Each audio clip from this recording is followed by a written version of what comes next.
మార్చాలంటే వాడు నీతిగా ఉన్నాడు, వాడి హృదయంలో వాడు నీతిగా ఉన్నాడు, వాడి హృదయంలో ఎటువంటి కల్మషం లేదన్నని ఎవరు గుర్తించారు? వాడిని దేవుడు గుర్తించాడు.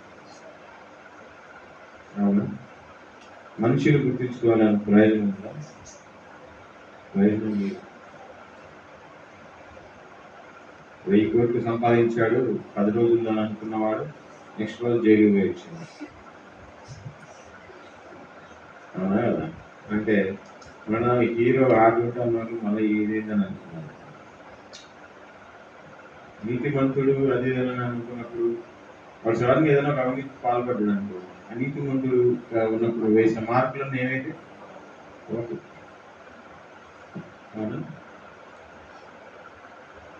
చాలా మంది కామెంట్స్, దేశ ఉద్ధరణకి ఆయన చాలా పాటుపడ్డాడు, కష్టపడి శ్రమించి పేద ప్రజలు